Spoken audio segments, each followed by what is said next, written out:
Numerical example आहे in the chapter magnetic fields due to an electric current. Numerical example आपण वाचूया.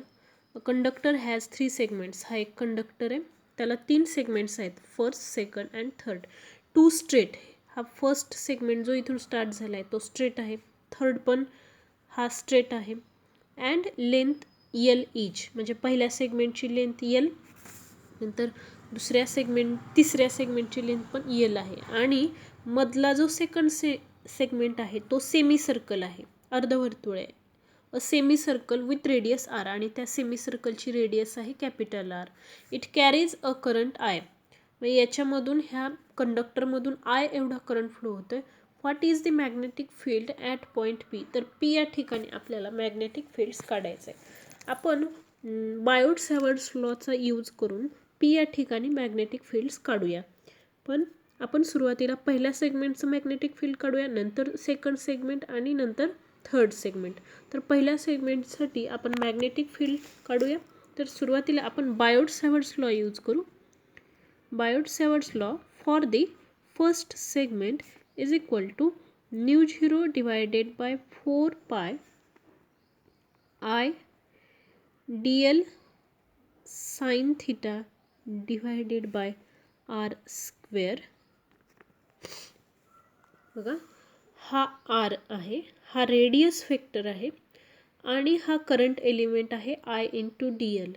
तर I into D L आणि हा radius vector यांच्यामधला angle आहे 180 degree.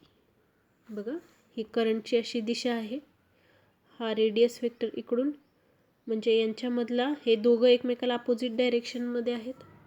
Current element I D एलची direction आणि हा रेडियस वेक्टर एकमेकाला अपोजिट आहेत. याचा अर्थ त्यांच्यामध्ये अँगल आहे 90 degree. Theta is equal to angle हा 180 डिग्री आहे. And therefore D B for first segment μ0 divided by 4 pi I D L sine 180 degree divided by r square. But sin 180 degree is equal to 0, and therefore the magnetic fields for the first segment is equal to 0. आता segment सेकंडसाठी आणि बायोट्स हे magnetic fields हे छोट्याशा एलिमेंट्ससाठी झालं. पूर्ण total magnetic fields for the first element is 0 for the first segment, and we can calculate the magnetic fields due for the second segment. μ0 divided by 4 pi I D L sine theta divided by R square. हा semi circle आहे. या semi सर्कलला length element D L जो आहे तो या पद्धतीनं असणार आहे, या पद्धतीनं अशा. तर डी एल आणि आर रेडियस वेक्टर यांच्यामधला अँगल हा सेगमेंट सेकंड पार्टसाठी हा 90 डिग्री असेल. Theta is equal to 90 degree. And therefore magnetic fields for the second segment μ0 divided by 4 pi I dl sin 90 degree divided by r square. But sin 90 degree is equal to 1, and therefore magnetic field for the second segment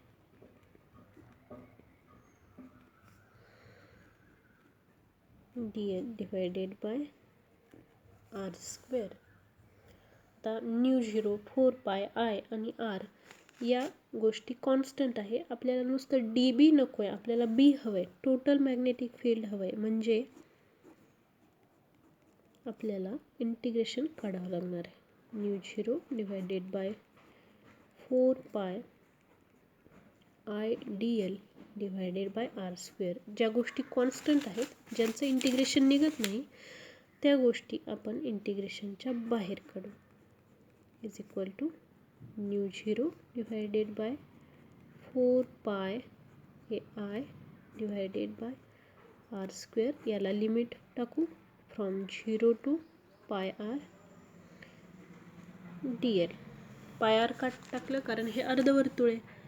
अर्धवर्तुळाचा परिघ पाय R असणार आहे. From 0 to pi R हे limit टाकलं आपण. ठीक आहे, आता सॉल्व करू आपण.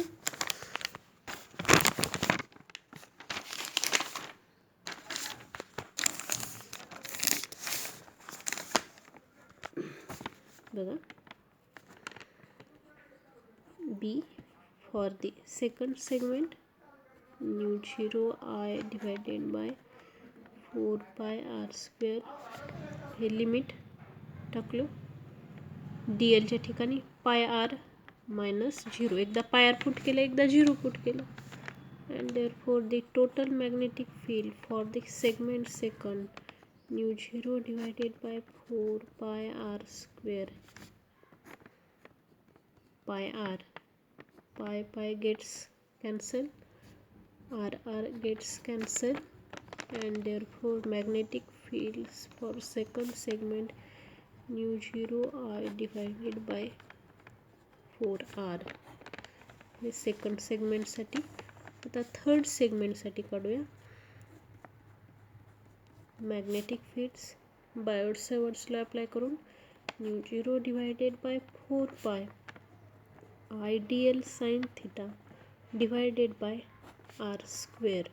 डायग्राममध्ये बघा, हा IDL लेंथ एलिमेंट, हा तिसरा सेगमेंट स्ट्रेट आहे आणि हा रेडियस वेक्टर हा या डायरेक्शनने असणार आहे. म्हणजेच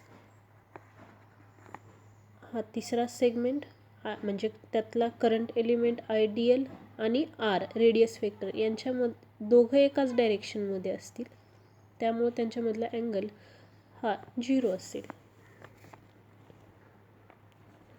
theta is equal to 0 degree sine 0, त्यामुळे पूर्ण term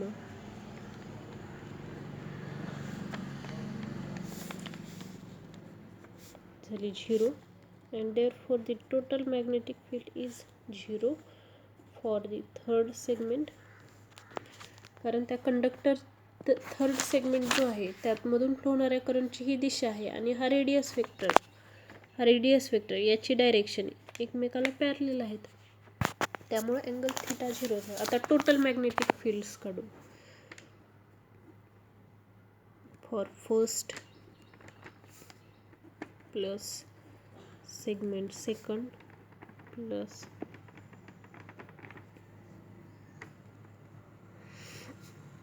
zero plus new 0 I divided by 4r plus 0, and therefore the total magnetic field is mu 0 I divided by 4r.